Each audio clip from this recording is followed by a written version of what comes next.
الحمد لله الحمد لله رب العالمين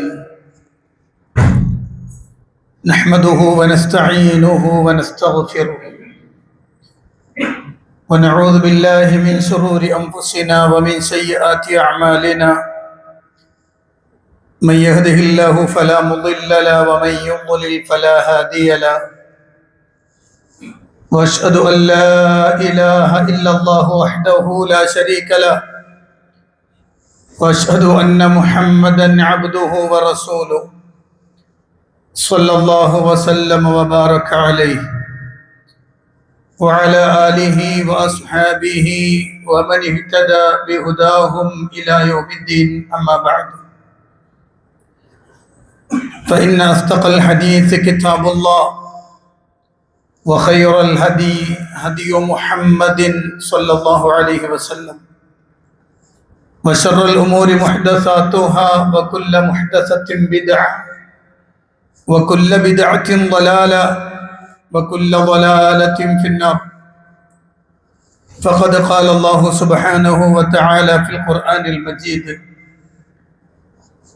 أعوذ بالله من الشيطان الرجيم: يا أيها الناس اتقوا ربكم الذي خلقكم من نفس واحدة وخلق منها زوجها وبث منهما رجالا كثيرا ونساء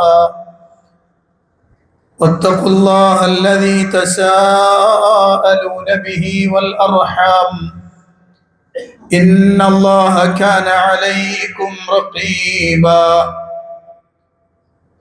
يا أيها الذين آمنوا اتقوا الله وقولوا قولا سديدا يصلح لكم أعمالكم ويغفر لكم ذنوبكم ومن يطع الله ورسوله فقد فاز فوزا عظيما. يا أيها الذين آمنوا اتقوا الله حق تقاته ولا تموتن إلا وأنتم مسلمون.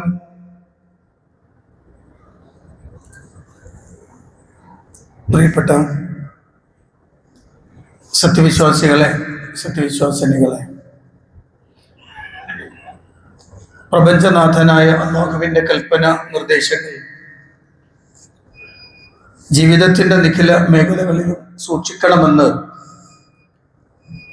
എന്നോടെന്ന പോലെ നിങ്ങൾ ഓരോരുത്തരോടും അതർഹിക്കുന്ന പ്രാധാന്യത്തിൽ ഗൗരവത്തിൽ ഉണർത്തുകയാണ്.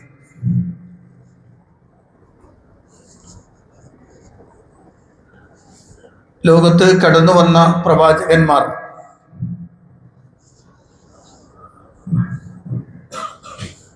ആ പ്രവാചകന്മാരെല്ലാം തങ്ങളുടെ സമൂഹത്തിന് പ്രബോധനം ചെയ്ത വിഷയങ്ങളിൽ അവരുടെ ഐഹികമായ നേട്ടവും അതോടൊപ്പം തന്നെ പാരത്രികമായ നേട്ടവും അതുപോലെ തന്നെ ദുനിയാവിൽ അഥവാ അവരുടെ ഐഹിക ജീവിതത്തിൽ അവർക്ക് ഉപദ്രവങ്ങൾ ഉണ്ടാക്കാത്ത, പാരത്രിക ലോകത്തിലും അവർക്ക് ഉപദ്രവം ഉണ്ടാക്കാത്ത വിഷയം അതായിരുന്നു പ്രവാചകന്മാർ അവരോട് സംസാരിച്ചിരുന്നത് എന്ന് പ്രവാചകന്മാരുടെ പ്രബോധനം പരിശോധിച്ചാൽ നമുക്ക് കാണാൻ കഴിയും. അതിൻ്റെ മൊത്തത്തിൽ നമ്മൾ പ്രാധാന്യമായ വിഷയങ്ങളെ പരിശോധിക്കുമ്പോൾ 4 കാര്യങ്ങളിലാണ് പ്രവാചകന്മാരുടെ ദഅവത്ത് പ്രധാനപ്പെട്ട 4 കാര്യങ്ങളാണെന്ന് മനസ്സിലാക്കാം. അതിൽ ഒന്നാമത്തത് തൗഹീദാണ്, രണ്ടാമത്തത് തഖ്വയാണ്, മൂന്നാമത്തത് ഇസ്തിഗ്ഫാറാണ്, നാലാമത്തത് ഇത്വാഅത്ത്. പരിശുദ്ധ ഖുർആനിൽ പ്രവാചകന്മാരുടെ ദഅവത്തിനെ വിശദീകരിക്കുന്ന ഇടങ്ങളിലെല്ലാം സുപ്രധാനമായ ഈ 4 കാര്യങ്ങളെ പ്രവാചകന്മാർ അതത് സമൂഹത്തോട് സംസാരിച്ചത് കാണാൻ കഴിയും. അപ്പൊ ഒന്നാമതായി അവർ ജനങ്ങളോട് പറയുന്നത് ഇബാദത്ത് അള്ളാഹുവിനെ മാത്രമാക്കണം, അള്ളാഹുവിൽ ഒന്നിനെയും പങ്കു ചേർക്കാതിരിക്കണം. അതാണല്ലോ തൗഹീദ് എന്നതുകൊണ്ട് ഉദ്ദേശിക്കുന്നത്. അതുപോലെ തന്നെയാണ് തഖ്വ. തഖ്വ എന്ന് പറയുമ്പോൾ അതൊക്കെ നമുക്കറിയാം, കൽപ്പിച്ച കാര്യങ്ങളൊക്കെ പ്രവർത്തിക്കുക, നിരോധിക്കപ്പെട്ട വിഷയങ്ങളൊക്കെ ഉപേക്ഷിക്കുക. ഇതാണ് തഖ്വ കൊണ്ട് അർത്ഥമാക്കുന്നത്.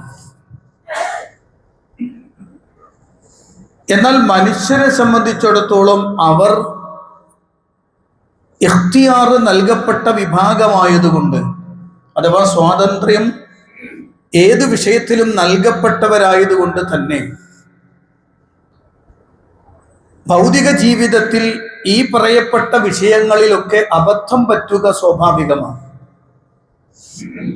അപ്പോൾ അവൻ കൽപ്പിക്കപ്പെടുന്നതിനനുസരിച്ച് ജീവിക്കാതിരിക്കാം, നിരോധിക്കപ്പെട്ട വിഷയങ്ങൾ ചെയ്തെന്നു വരാം. അങ്ങനൊക്കെ വരുമ്പോൾ അവനെ തിരിച്ച് അള്ളാഹുവിലേക്ക് നടക്കേണ്ടുന്ന സുപ്രധാനമായ ഒന്നാണ് ഇസ്തിഗ്ഫാർ എന്ന് പറയുന്നത്. ഇസ്തിഗ്ഫാർ ചെയ്യുന്നതോടുകൂടി അവൻ ആദ്യം ഉണ്ടാകുന്ന അവസ്ഥയിലേക്ക് തിരിച്ചു വരലാണ്. അപ്പൊ ഞാൻ പറഞ്ഞ ആദ്യത്തെ 3 തൗഹീദ്, തഖ്വ, ഇസ്തിഗ്ഫാർ, ഈ 3 ഒരു മനുഷ്യൻ എത്തിപ്പെടണമെങ്കിൽ അയാൾക്ക് ഇത്വാഅത്ത് കൂടാതെ കഴിയില്ല. എന്ന് പറഞ്ഞാൽ തൗഹീദ്, തഖ്വ, ഇസ്തിഗ്ഫാർ, ഇത് 3 ഒരു മനുഷ്യൻ അവൻ സ്വയം ചിന്തിച്ചെടുക്കാൻ പറ്റിയ വിഷയമല്ല. എന്താണ് തൗഹീദ്, എന്താണ് ശിർക്ക്, മനുഷ്യന് നിർവചിക്കാൻ കഴിയില്ല. തഖ്വ എന്താണ് എന്ന് മനുഷ്യനല്ല നിർവചിക്കേണ്ടത്. ഇസ്തിഗ്ഫാർ എങ്ങനെയാവണം നിർവചിക്കേണ്ടത് മനുഷ്യനല്ല.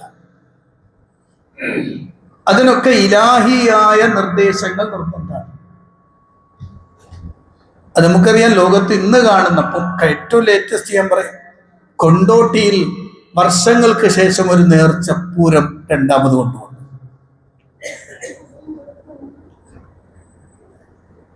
ശുദ്ധ ശീഈയത്താണ് എന്ന് ഇവിടുത്തെ യാഥാസ്ഥിക വിഭാഗത്തിന് വരെ ബോധ്യമുള്ള വിഷയമാണ്. യാഥാസ്ഥിക പണ്ഡിതന്മാർ ആദ്യ കാലഘട്ടങ്ങളിൽ കൊണ്ടോട്ടി കൈക്കാരെന്നും പൊന്നാനി കൈക്കാരെന്നും പറഞ്ഞ് 2 വിഭാഗമായി തിരിഞ്ഞതും,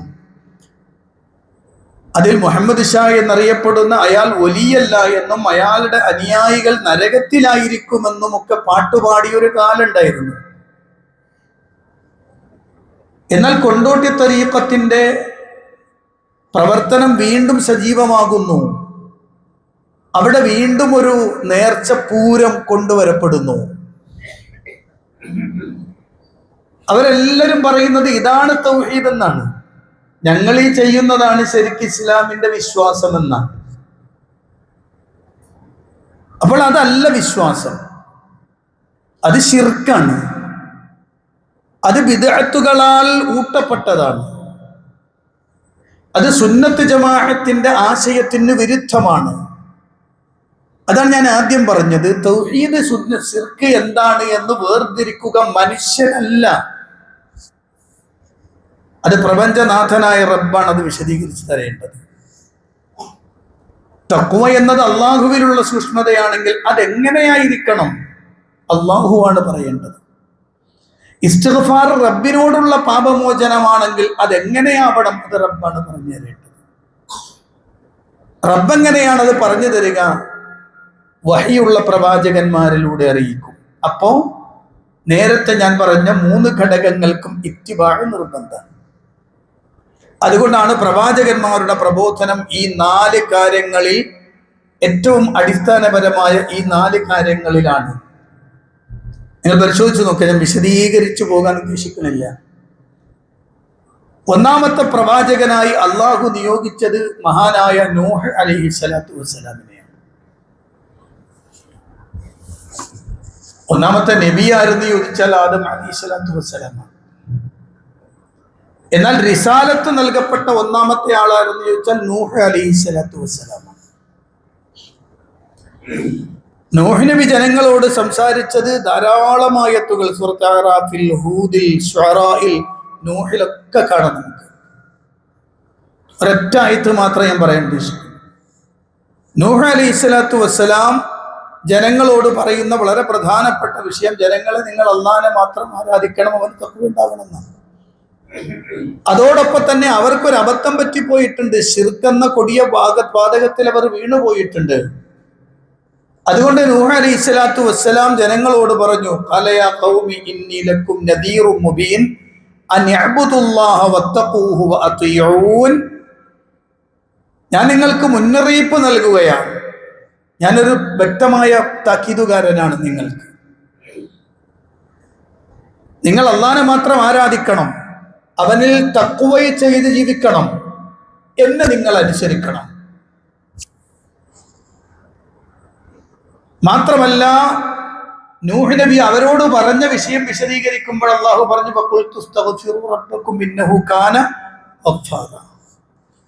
നിങ്ങൾ റബ്ബിനോട് ഇസ്തിഗ്ഫാർ നടത്തണം എന്ന്, ചെയ്തു പോയ അബദ്ധത്തിൽ റബ്ബിനോട് പാപപേക്ഷിക്കണമെന്ന് നൂഹ് അലൈഹി സ്വലാത്തു വസ്സലാം. ഇതേ കാര്യം ഹൂദ് അലൈഹി സ്വലാത്തു വസ്സലാം പറഞ്ഞതായി ഖുർആനിൽ കാണാം. ഇതേ കാര്യം സ്വാലിഹ് നബി അലൈഹി സ്വലാത്തു വസ്സലാം പറഞ്ഞത് ഖുർആനിൽ കാണാം. ഇതേ കാര്യം ശുഐബ് അലൈഹി സ്വലാത്തു വസ്സലാം പറഞ്ഞത് ഖുർആനിൽ കാണാം. ഇതേ കാര്യം മൂസ നബി പറഞ്ഞത് കാണാം, ഇബ്രാഹിം നബി പറഞ്ഞത് കാണാം, ലൂത്ത് നബി അലൈഹി സ്വലാത്തു വസ്സലാം പറഞ്ഞത് കാണാം, ഈസാ നബി അലൈഹി സ്വലാത്തു വസ്സലാം പറഞ്ഞത് കാണാം, മുഹമ്മദ് റസൂലുള്ളാഹി സ്വല്ലല്ലാഹു അലൈഹി വസല്ലം പറഞ്ഞത് കാണാം. ഞാൻ പറഞ്ഞു വരുന്നത്, പ്രവാചകന്മാരെല്ലാവരും തങ്ങളുടെ സമൂഹത്തിനോട് വന്ന് പറഞ്ഞ പ്രധാനപ്പെട്ട ഈ 4 കാര്യങ്ങൾ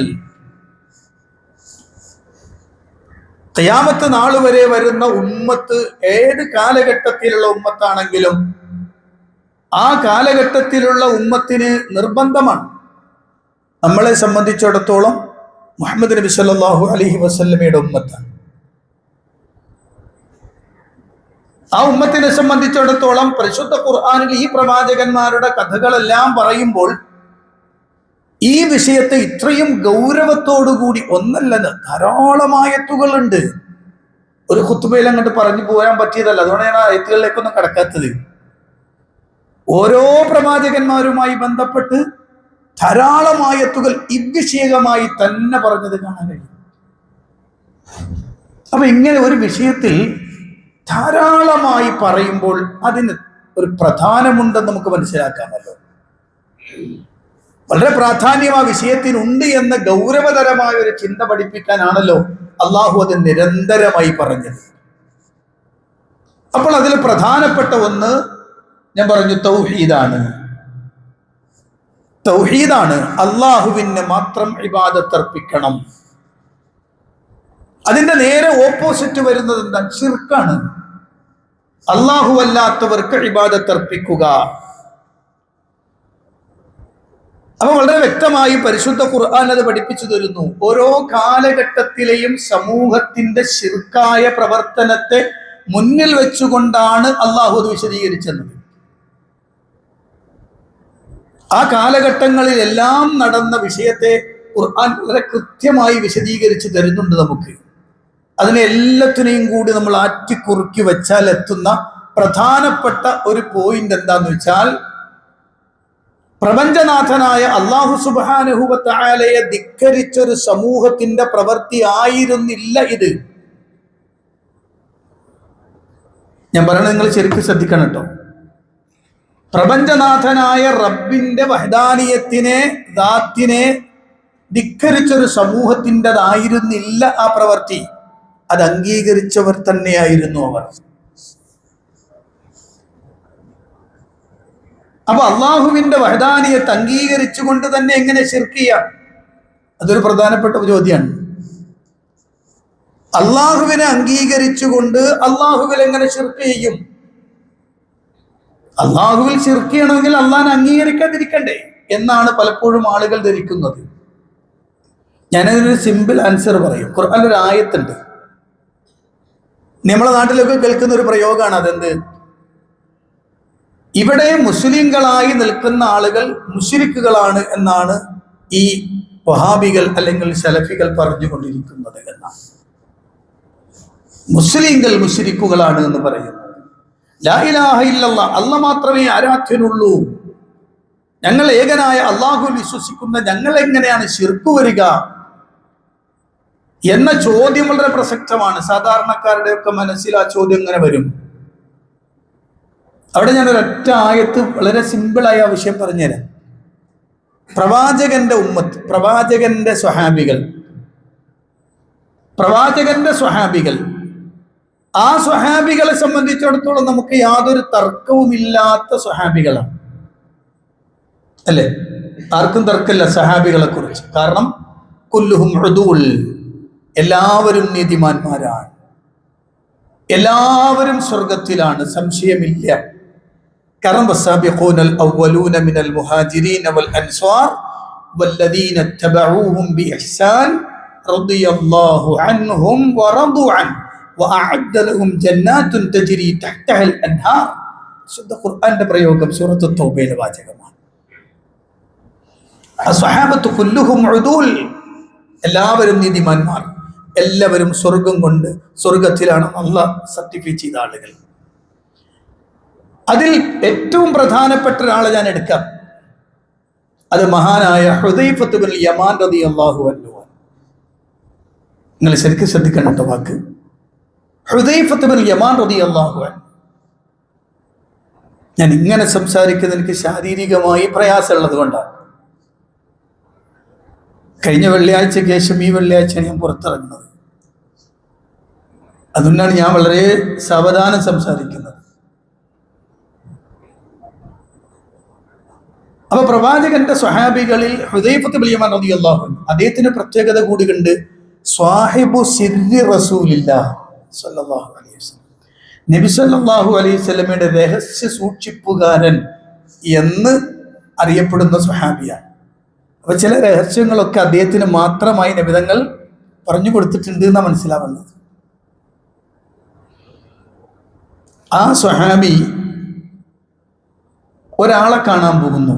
അയാൾ താബിഇയാണ്, അതായത് ഈമാനും തഖ്വയോടും കൂടി സ്വഹാബികളുമായി കണ്ടുമുട്ടിയ, റസൂലുള്ളാഹിനെ കണ്ടുമുട്ടാതെ സ്വഹാബികളുമായി സഹവസിച്ച വിശ്വാസികൾക്ക് പ്രധാനപ്പെട്ടൊരു പേരാണെന്ത്? താബിഇ എന്ന് പറയുന്നത്. ആ താബിഇകളിൽപ്പെട്ട ഒരാൾ അങ്ങനെ കൂട്ടുക അദ്ദേഹത്തിൻ്റെ അടുത്ത് ചെല്ലുന്നു.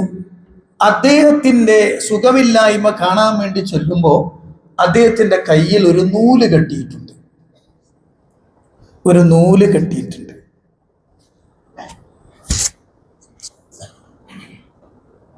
ഹുദൈഫ റളിയല്ലാഹു അൻഹു ചോദിക്കുന്നുണ്ട്, എന്തത്? അത് പനി വന്നപ്പോൾ മാറാൻ വേണ്ടി കെട്ടിയതാണ്. ഇനി ആ ഹുദൈഫ റളിയല്ലാഹു അൻഹു പറഞ്ഞ വാക്ക് ശ്രദ്ധിക്കണേ. തൻ്റെ കൈ കൊണ്ട് ആ നൂല് ഇങ്ങോട്ട് പൊട്ടിച്ചിട്ട് പറഞ്ഞു, വമാ യുഅ്മിനു അക്സറുഹും ബില്ലാഹി ഇല്ലാ വഹും മുശ്രികൂൻ. വമാ യുഅ്മിനു അക്സറുഹും ബില്ലാഹി ഇല്ലാ വഹും മുശ്രികൂൻ. ഇത് ഖുർആന്റെ ആയത്താണ്. എന്താ അല്ലാഹ് പറഞ്ഞു? വമാ യുഅ്മിനു അക്സറുഹും ബില്ലാഹ്, അവരിൽ അധികം ആളുകളും അള്ളാഹുവിൽ വിശ്വസിക്കുന്നില്ല, ഇല്ലാ വഹും മുശ്രികൂൻ, ശിർക്ക് വെച്ചുകൊണ്ടല്ലാതെ. അപ്പോൾ ഒരു മുഅ്മിനെ മുശ്രിക്കാകാന്ന് മനസ്സിലായില്ലേ? മുഅ്മിനെ ആരാകുള്ളൂ? മുശ്രിക്കാകുള്ളൂ. മുശ്രിക്ക് പിന്നെ മുശ്രിക്കാകുന്നില്ല. ഈമാനുള്ളവരിലാണ് എന്ത് വരിക? ശിർക്ക് വരിക. ഇവൻ അള്ളാഹുവിൽ വിശ്വാസമുണ്ട്, ഓക്കെ, റെഡിയാണ്. അള്ളാഹുവിന്റെ സിഫാത്തുകൾ വിശ്വാസമുണ്ട്. പക്ഷെ എങ്ങനെ ശിർക്ക് വന്നു? അവിടെയാണ് ഈ നൂല് ബന്ധിപ്പിച്ചതുമായി ബന്ധപ്പെട്ടുകൊണ്ട് അയാളുടെ മനസ്സിൽ വന്ന വിശ്വാസ വൈകല്യത്തെയാണ് മഹാനായ ഹുദൈഫത്ത് ബിൻ യമാൻ റളിയല്ലാഹു അൻഹു പറഞ്ഞത്, വമാ യുഅ്മിനു അക്സറുഹും ബില്ലാഹി ഇല്ലാ വഹും മുശ്രികൂൻ. കൊണ്ടോട്ടി നേർച്ചക്ക് പോകുന്നവൻ, കൊണ്ടോട്ടിയിൽ ആടിപ്പാടി നടക്കുന്നവൻ, അത് എളുപ്പാട്ടോ. എല്ലാ തോന്നിയാസങ്ങൾക്കും എല്ലാ സപ്പോർട്ടും കിട്ടും. ദീനിയായ വിഷയത്തിനാണ് സപ്പോർട്ട് കിട്ടാത്തത്. അതിന് സമയമായോ ഇല്ലേ, ചർച്ചയും വാച്ചിൽ നോക്കലും ഓടിക്കറലും, അതിനൊക്കെ ഭയങ്കര ബളം തന്നെയാണ്. അതല്ലാത്ത വിഷയങ്ങൾക്കൊക്കെ ഒരു കുഴപ്പമില്ല. എന്ത് തലകുത്തി മറിഞ്ഞാലും എന്ത് കാര്യം കാണിച്ചാലും പ്രശ്നങ്ങളൊന്നുമില്ല ആർക്കും. അവിടെയാണ് പ്രിയപ്പെട്ട സഹോദരന്മാർ ശ്രദ്ധിക്കണം. ഈ നേർച്ചപ്പൂരങ്ങൾ പോലെയുള്ള കാര്യങ്ങൾ നടത്തുന്ന ആളുകൾ മുസ്ലിങ്ങൾ എന്ന് വിളിക്കപ്പെടുന്ന ആളുകളാണ്. അവരും സ്വമേധയാ അങ്ങനെ ധരിച്ചിട്ടുണ്ട്. യഥാർത്ഥത്തിൽ അവരുടെ ഉള്ളിലുള്ള വിശ്വാസം ശിർക്ക് കലർന്നതാണ്. അവരുടെ വിശ്വാസത്തിൽ ശിർക്ക് കടന്നിട്ടുണ്ട്. ഒരുപക്ഷെ അവർ പോലും അറിഞ്ഞിട്ടില്ല, അല്ലെങ്കിൽ അവർക്കത് ബോധ്യപ്പെടുത്തി കൊടുക്കാൻ ശ്രമിച്ചാൽ പോലും അത് ബോധ്യമാകില്ല. കാരണം അവരുടെ കൽബിൽ ഉറച്ചൊരു വിശ്വാസം എന്താ? ഞങ്ങൾ മുസ്ലിങ്ങൾ തന്നെയാണ്, ഞങ്ങൾ ലാ ഇലാഹ ഇല്ലല്ലാഹ് പറയുന്നവർ തന്നെയാണ്, പിന്നെ എങ്ങനെ ഇത് ശിർക്കാകും? അതുകൊണ്ട് നിങ്ങൾ നോക്കൂ, എത്ര പ്രവാചകന്മാരാണ് കടന്നു വരുന്നത്. നൂഹ് നബിയുടെ കാലം കഴിഞ്ഞു, അതിനുശേഷം അടുത്ത പ്രവാചകൻ വരുന്നു, അടുത്ത പ്രവാചകൻ വരുന്നു, ഒക്കെ പ്രവാചകന്മാരൊക്കെ വരുന്നത് ഈ വിഷയത്തെ ബോധ്യപ്പെടുത്താനാണ്. വെറും വർത്താനം പറയാൻ വേണ്ടി വന്നല്ല. നാടിന്റെ നാഗരികതയുടെ പുരോഗതികൾ താണ്ടണമെന്ന് കൽപ്പിച്ച് ഓരോ കാലഘട്ടത്തിലും ഭൗതികമായ ഉയർച്ചകൾ പഠിപ്പിച്ചു കൊടുക്കാൻ വേണ്ടി അല്ല പ്രവാചകന്മാർ വന്നത്. ഇത് AI-യുടെ കാലാണ്. AI-യുടെ കാലത്ത് നമ്മൾ മനസ്സിലാക്കുന്നതും ഇവിടെ ഈ AI-യുടെ കാലഘട്ടമാണെങ്കിലും ശരി, പ്രവാചകന്മാരുടെ ദഅവത്ത് പ്രസക്തമാണ്. അത് അടിസ്ഥാനപരമായി 4 കാര്യങ്ങളാണ്. ഒന്ന് വഹ്ദാനിയത്ത്, തൗഹീദാണ് ഒന്നാമത്തത്. യാതൊരു സംശയമില്ല, അതിന് യാതൊരു സംശയമില്ല. ഏത് കാലഘട്ടത്തിലും പ്രസക്തമായി നിൽക്കുന്നതാണ്. കാരണം ഈ AI-യുടെ കാലഘട്ടത്തിലാണെങ്കിലും ശരി, ഇന്നും അബദ്ധ വിശ്വാസങ്ങൾ വിശ്വസിക്കുന്ന ജനങ്ങളെ നമ്മൾ ചുറ്റുഭാഗത്ത് മുഴുവനും ഉള്ളത്. ഇന്നും അബദ്ധ വിശ്വാസങ്ങളിൽ പോകുന്ന ആളുകളെ നമ്മളെ കൂട്ടത്തിലുള്ള ആളുകൾ. നമുക്കറിയാം, ഇത്രയും സയന്റിസ്റ്റുകളുള്ള കാലഘട്ടത്തിൽ പോലും ഒരു സയന്റിഫിക്കായ വിഷയം കണ്ടെത്തിയാൽ പോലും അതിന്റെ ഇനാഗുറേഷന് അബദ്ധ വിശ്വാസങ്ങൾ വെച്ച് പുലർത്തുന്നവരാണ് ആളുകൾ. അപ്പോഴും അബദ്ധ വിശ്വാസമാണ്. എന്റെ മുന്നിലിരിക്കുന്ന സഹോദരന്മാരോട് ഞാൻ പറയാണ്, നിങ്ങൾ 5 നേരം നിസ്കരിക്കുന്ന മുസ്ലിങ്ങൾ തന്നെയാണ്.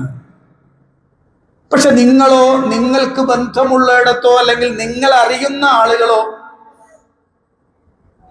ഒരു പുതിയ വീട് വെച്ചാൽ അതിന്റെ ഇനാഗുറേഷൻ ആദ്യം ചെയ്യുന്ന പണി എന്താ? പാല് കാച്ചലാണ്. അതെന്താ കുഴപ്പമൊന്നുമില്ല. അത് ശുദ്ധ ശിർക്കാണ്. അതെങ്ങനെ അത് ശിർക്കായി പോവുക? കാരണം പാല് കാച്ചുക എന്ന ആ വിഷയം ഒരു അന്ധവിശ്വാസവുമായി ബന്ധപ്പെട്ടതാണ്. അതൊരു ഹൈന്ദവ വിശ്വാസത്തിന്റെ മേഖലകളുമായി ബന്ധപ്പെട്ടതാണ്. അവിടെ ആ പാല് തികളിച്ച് തൂകണം, അല്ലെങ്കിൽ അഗ്നിശുദ്ധി ആവണം എന്നൊക്കെ പറയപ്പെടുന്ന ആ വിശ്വാസം നിന്റെ കൽബിലേക്ക് ചേർന്നു വരികയാണ്. അതോടുകൂടി ഒക്കെ ഇല്ലാതായി എന്നാണ് വിചാരിക്കുക. എന്താ കട്ടൻ ചെയ്ത് തിളപ്പിക്കാത്ത? കട്ടൻ പറ്റൂല, ഇതെന്നെ വേണം. എന്താ അന്ന് രാവിലെ ഒരു കഞ്ഞി ഉണ്ടാക്കിയാൽ പറ്റൂല, കയറുമ്പോ തന്നെ കഞ്ഞിത്തരാണോന്ന് ചോദിക്കണേ. ഇത് പറയണത് ആരാ? ഈ ഈമാൻ ഉണ്ട് എന്ന് വിശ്വസിക്കുന്ന ആളുകളാണ് ഈ പറയണത്. അവിടെയാണ് പ്രവാചകന്മാരുടെ ദഅവത്തിന്റെ പ്രസക്തി. അൽ-അവ്വൽ അത്ത്-തൗഹീദ്, അത്ഥാനി അത്ത്-തഖ്വ, അത്ഥാലിസ് അൽ-ഇസ്തിഗ്ഫാർ, അർ-റാബിഅ അൽ-ഇതാഅ. ഈ കാര്യങ്ങളെല്ലാം കൃത്യമായി പ്രവാചകന്മാരെ അനുധാവനം ചെയ്യണം. അവിടെയാണ് ഓരോ പ്രധാനപ്പെട്ട വിഷയങ്ങളിലും ഗൗരവതരമായ ചിന്തയുണ്ട് എന്ന് നമുക്ക് ബോധ്യമാവുക. അപ്പോഴാണ് നമ്മിലൊക്കെ അറിയാതെ ഇത്തരം ചില സംഗതികൾ വരുന്നുണ്ടോ എന്ന ചിന്ത നമ്മളിലേക്ക് കടന്നു വരിക. അപ്പൊ സ്വാഭാവികമായും 4 കാര്യങ്ങളിൽ അധിഷ്ഠിതമായി, അതും മുഹിമ്മത്തായ പ്രധാനപ്പെട്ട 4 കാര്യങ്ങൾ, അതിലൊന്ന് തൗഹീദാണ്. ഇന്ന് നമ്മുടെ നാട്ടിൽ നമ്മൾ കണ്ടുകൊണ്ടിരിക്കുന്ന വിവിധങ്ങളായ ഉസ്താദുമാരുടെയൊക്കെ വർത്തമാനം ഏറ്റവും ലേറ്റസ്റ്റ് കേരളത്തിൽ അറിയപ്പെടുന്ന ഒരു പണ്ഡിതൻ, അയാളുടെ മകനും പണ്ഡിതനാണെന്ന് പറയപ്പെടുന്നയാളാണ്. അയാളാണ് ഇപ്പോഴും പിഞ്ഞാണ എഴുത്തിന്റെ ശാസ്ത്രം അന്വേഷിച്ച് നടക്കുന്നത്. അതിന്റെ മഷി കൊളംബിയക്കാരൻ അംഗീകരിക്കണം. എന്തിനാണ് കൊളംബിയക്കാരൻ? ഞാൻ പറഞ്ഞുതരാം എന്റെ മഷി എന്താണെന്ന്. അറബ് മഷീദ് ഞാൻ എഴുതിയിരുന്നാണല്ലോ, ഞാൻ പിഞ്ഞാണം എഴുതി കൊടുത്തിരുന്ന ആളാണല്ലോ, എനിക്കറിയാം. ഇനി കൊളംബിയക്കാരൻ അന്വേഷിക്കണ്ടല്ലോ. അരി വറുത്ത് കരിച്ച് പൊടിച്ച് അതിലേക്ക് റോസ് വാട്ടർ എന്ന് വിളിക്കപ്പെടുന്ന പനനീര് വെള്ളം ചാലിച്ച് ഒരു തുണിക്കകത്ത് തുണിയും ഇട്ട് മഷിയിൽ വെക്കാം. അത് മുക്കിയിട്ടാണ് എന്ത് ചെയ്യുക? എഴുതുക. 10 ദിവസം വേണ്ട, ഒരു 3-4 ദിവസം കഴിഞ്ഞാൽ അതിന്റെ നാറ്റം സഹിക്കാൻ പറ്റൂല. ഇനി അതിനകത്തുള്ള ഒരു ശാസ്ത്രം കൂടി ഞാൻ പറഞ്ഞുതരാം. എന്താ? ഇനി ഈ പിഞ്ഞാണം ചാലിച്ചു കുടിക്കേണ്ടത് എങ്ങനെയാണ്? ജീരക വെള്ളത്തിലാണെന്നാണ് തട്ടിവിടുക. എന്താ ജീരക വെള്ളത്തിന്റെ പ്രത്യേകത? ഈ വൃത്തികേട് മറ്റവന്റെ മൂക്കിൽ അടിക്കാതിരിക്കാൻ. ചാലിച്ചു കഴിയുമ്പോൾ ജീരക വെള്ളത്തിനൊരു സ്മെല്ല് ഉണ്ടാവില്ലേ? ആ സ്മെല്ല് എനിക്ക് തോന്നുള്ളൂ. അത് കൊളംബിയ യൂണിവേഴ്സിറ്റി അന്വേഷിച്ചുകൊണ്ടിരിക്കുന്നു എന്നൊക്കെ പറഞ്ഞ ബഡായി കേൾക്കുമ്പോൾ അപ്പോഴാണ് അറിയേണ്ടത് ശരിക്ക് ഈ കാലഘട്ടത്തിൽ എത്രത്തോളം പ്രസക്തമാണ് ദഅവത്ത് എന്നത്. ഏറ്റവും പ്രധാനപ്പെട്ട സംഗതിയാണെന്ന് ഞാൻ വെറുതെ പറഞ്ഞതല്ല. ഇതത്രയും ഗൗരവത്തിൽ പ്രവാചകന്മാർ ഓരോ കാലഘട്ടത്തിലും ജനങ്ങളെ ബോധ്യപ്പെടുത്തി. ഈ ജാതി ഇങ്ങനെയുള്ള കുറെ ആളുകൾ സമൂഹത്തിൽ കടന്നു വന്ന് ശിർക്കിന്റെ പ്രചാരണം നടത്തിയപ്പോഴാണ് ഓരോ കാലഘട്ടത്തിലും പ്രവാചകന്മാർ കടന്നു വന്ന് ആ വിഷയത്തെ ബോധ്യപ്പെടുത്തിയത്. ഇബ്രാഹിം നബി അലൈഹി സ്വലാത്തു വസ്സലാം കൃത്യമായി ബോധ്യപ്പെടുത്തിയ വാക്ക് എന്തായിരുന്നു? എന്താണോ നിങ്ങൾ നോക്കി, നിങ്ങൾക്ക് അറിയില്ലേ എന്താ? അപ്പോഴവര് പറഞ്ഞെന്താ? ഇബ്രാഹിമെ, നിനക്കറിയില്ലേ ഇവരൊന്നും സംസാരിക്കൂല, അത്ര മതി. അതാണ് ദഅവത്തിന്റെ പ്രത്യേകത. നിനക്കറിയില്ലേ ഇവർ സംസാരിക്കും, അത് നിങ്ങൾക്ക് ബോധ്യാണല്ലേ? അല്ലേ? ബോധ്യാണല്ലേ? ആ ബോധ്യപ്പെടുത്തലായിരുന്നു ദഅവത്തിന്റെ പ്രത്യേകത. ഓരോ കാലഘട്ടത്തിലും ശിർക്കിന്റെ നിരർത്ഥകത ബോധ്യപ്പെടുത്തി കൊടുത്തു. ഒരിക്കലും ഒന്നും ചെയ്യാൻ അവർക്ക് ആർക്കും കഴിയില്ല എന്ന ബോധ്യം ജനങ്ങൾക്ക് ബോധ്യപ്പെടുത്തി കൊടുക്കുന്നത് പ്രവാചകന്മാരുടെ പ്രത്യേകത. ആ തൗഹീദാണ് ആദ്യമായി പറഞ്ഞത്. അതിനനുസരിച്ച് ജീവിതത്തെ ക്രമീകരിക്കുക എന്നതാണ് തഖ്വ. അതിനനുസരിച്ച് ജീവിതത്തെ ക്രമീകരിക്കുക എന്നതാണ് തഖ്വ. അപ്പൊ സ്വാഭാവികമാണ് അത്തരം ആളുകൾ തെറ്റുമെല്ലാം ചെയ്യും. ഇന്നിപ്പോ നമ്മളെ നാട്ടിലൊക്കെ പറയാം, ഈ വ്യക്തിപൂജകൾ അതിന്റെ പാരമ്യതയിലെത്തി നിൽക്കുന്ന കാലഘട്ടമാണിത്. ഒരു തലത്ത് ആൾ ദൈവങ്ങളാണെങ്കിൽ ഇവിടെ ആൾ ദൈവം എന്ന് വിളിക്കപ്പെടാതെ തന്നെ ആൾ ദൈവങ്ങളുടെ എല്ലാ ഹുക്കുമുകളും നൽകപ്പെടുന്ന ആളുകൾ. നമ്മൾ ഉസ്താദോ ഒരു കറാഹത്ത് പോലും ചെയ്യാത്തയാള്, അതിന് പ്രവാചകനാകണോടോ? ഒരു കറാഹത്തും ചെയ്യാതിരിക്കുക എന്നത് ആരുടെ പ്രത്യേകതയാണ്? പ്രവാചകന്മാരുടെ പ്രത്യേകതയാണ് ഇസ്മത്ത്. പ്രവാചകന്റെ സ്വഹാബികളിൽ അഗ്രേസരായിരുന്നു ബദർ പോരാളികളായ ആളുകൾ, അല്ലേ? ബദർ പോരാളികൾ വരെ തെറ്റ് വന്ന ആളുകളാണ്. അവരെ കയ്യിൽ നിന്ന് എന്തൊക്കെ ബദ്ധം വന്നിട്ടുണ്ട്. ഞാൻ അവരെ കൊച്ചാക്കി പറയണല്ല. ഇവർ ഈ പറയുന്ന വാദം ഇസ്ലാമിന് അന്യമാണെന്ന് ബോധ്യപ്പെടുത്താൻ ബദർ പോരാളികളിൽ ഏറ്റവും പ്രധാനപ്പെട്ട ആളുകളുടെ കൂട്ടത്തിൽ ഒറ്റ ആളെ ചരിത്രം ഞാൻ പെട്ടെന്ന് പറയാം. മിസ്തഹ റളിയല്ലാഹു അൻഹു. മിസ്തഹ റളിയല്ലാഹു അൻഹു ശ്രദ്ധിക്കണം നിങ്ങൾ. ആയിഷ ബീവി റളിയല്ലാഹു അൻഹയെ കുറിച്ച് അപവാദം പറഞ്ഞു പ്രചരിപ്പിച്ചു പിന്നെ ജൂതന്മാരും മുനാഫിക്കുകളും. അത് ഏറ്റെടുത്ത് പ്രചരിപ്പിച്ച ആളുകളിൽ ഒന്നാം ഭാഗത്ത് നിന്ന ആളാണ് ആര്? മിസ്തഹ റളിയല്ലാഹു അൻഹു. ആരാണ് ഈ മിസ്തഹ? സിദ്ദീഖുൽ അക്ബർ റളിയല്ലാഹുവിന്റെ വീട്ടിൽ നിന്ന് കിട്ടുന്ന സഹായം കൊണ്ട് അന്നന്ന് ജീവിച്ചു പോകുന്ന കുടുംബം. ഒരു ദിവസം വെളിക്ക് പോകാൻ നേരത്തെ മിസ്തഹിന്റെ ഉമ്മയുമായിട്ടാണ് ആയിഷ ബീവി പോണത്.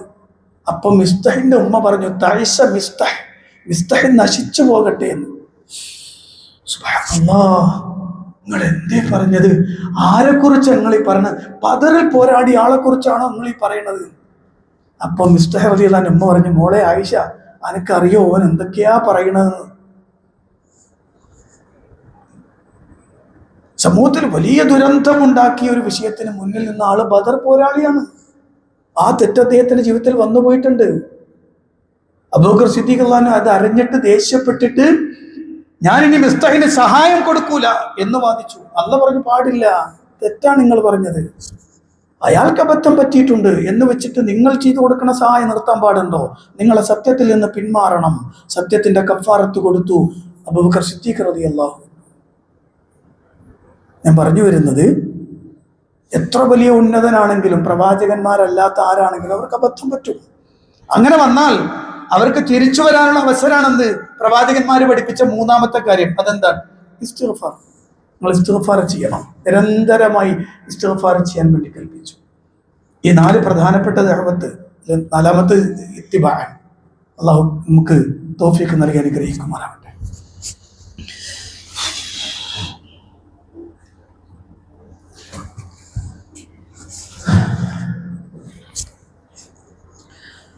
അൽഹംദുലില്ലാഹി റബ്ബിൽ ആലമീൻ, വസ്സലാത്തു വസ്സലാമു അലാ അഷ്റഫിൽ അംബിയാഇ വൽ മുർസലീൻ നബിയ്യിന അൽ ഹബീബ് മുഹമ്മദിൻ സ്വല്ലല്ലാഹു അലൈഹി വസല്ലം അലാ ആലിഹി വസഹ്ബിഹി അജ്മഈൻ. ഇത്തഖുല്ലാഹ ഇബാദല്ലാഹ്. പ്രിയപ്പെട്ട സഹോദരന്മാരെ, അമ്പിയാക്കളുടെ ദഅവത്തുമായി ബന്ധപ്പെട്ട പ്രധാനപ്പെട്ട 3 കാര്യങ്ങളെ കുറിച്ചാണ് സൂചിപ്പിച്ചത്. 4ാമത്തേത് ഇത്തിബാഅൻ എന്ന് പറഞ്ഞാൽ പ്രവാചകന്മാർ കൊണ്ടുവന്ന ദീനിനെ അംഗീകരിക്കുക.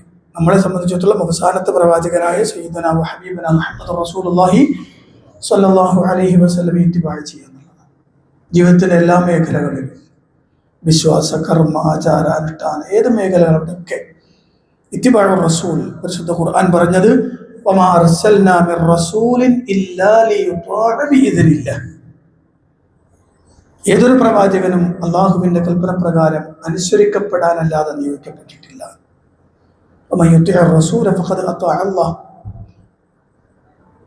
ആര് അള്ളാഹിന്റെ റസൂലിനെ അനുസരിച്ചോ അവൻ അള്ളാഹിനെ അനുസരിച്ചു എന്ന് പറഞ്ഞാൽ പ്രവാചകൻ സ്വല്ലല്ലാഹു അലൈഹി വസല്ലമയിൽ നിന്ന് കൃത്യമായി വരുന്നത് എന്താണോ അത് സ്വീകരിക്കണം, അത് പൂർണ്ണമായി ഇത്തിബാഅ് നടത്തണം.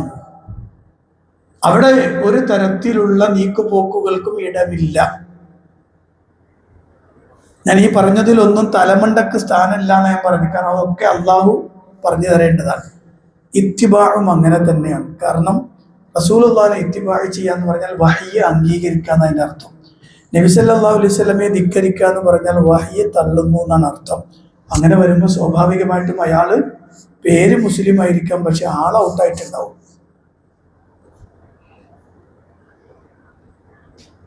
മുതവാത്തിറായി അറിയപ്പെട്ട വിഷയം, സ്വഹീഹായി അറിയപ്പെട്ട വിഷയത്തിനെതിരായി വർത്തമാനം പറഞ്ഞാൽ അയാൾ ശരിക്ക് ചെയ്യുന്നത് വഹയിന്റെ നിഷേധമാണ്. അതുണ്ടാവരുത് എന്നാണ് പ്രവാചകന്മാർ നിരന്തരമായി പറഞ്ഞുകൊണ്ടിരുന്നത്. അതുകൊണ്ടാണ് ഞാൻ പറഞ്ഞ 1ാമത്തെ പ്രവാചകൻ നൂഹ് നബി മുതൽ ഇങ്ങോട്ട് സയ്യിദുനാ വ ഹബീബുനാ മുഹമ്മദ് റസൂലുള്ളാഹി സ്വല്ലല്ലാഹു അലൈഹി വസല്ലം വരെ പറഞ്ഞത് ഇത്തിബാ.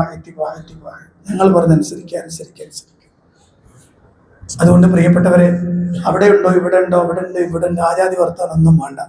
നബി സല്ലല്ലാഹു അലൈഹി വസല്ലം ചെയ്തോ ഇല്ലേ, പ്രവാചകൻ പറഞ്ഞോ ഇല്ലേ എന്നതിൽ മാത്രം ഒതുങ്ങി നിൽക്കണമെന്നതാണ് അവസാനമായി ഉണർത്താനുള്ളത്. അള്ളാഹു അനുഗ്രഹിക്കുമാറാവട്ടെ. അള്ളാഹുവിൻ്റെ കൽപ്പനകളെ സ്വീകരിച്ചുകൊണ്ട് ജീവിതം മുഴുവനും ധന്യമാക്കി തീർക്കുന്നവരിൽ അള്ളാഹു നമ്മെ ഉൾപ്പെടുത്തുമാറാവട്ടെ. മരണപ്പെട്ടവർക്ക് അള്ളാഹു മഗ്ഫിറത്തും റഹ്മത്തും പ്രദാനം ചെയ്ത് അനുഗ്രഹിക്കുമാറാവട്ടെ. നമ്മുടെ കൂട്ടത്തിലെ സഹോദരി മരണപ്പെട്ടവർക്ക് അള്ളാഹു മഗ്ഫിറത്തും റഹ്മത്തും പ്രദാനം ചെയ്ത് അനുഗ്രഹിക്കുമാറാവട്ടെ. ജീവിതത്തിൽ എല്ലാ കഷ്ടനഷ്ടങ്ങളും പ്രയാസങ്ങളും അള്ളാഹു മാറ്റി തരുമാറാവട്ടെ. അള്ളാഹുവിൻ്റെ ഇഷ്ടദാസന്മാരെ ജീവിച്ച് അങ്ങനെ തന്നെ മരിക്കാൻ അള്ളാഹു തൗഫീഖ് നൽകുമാറാവട്ടെ.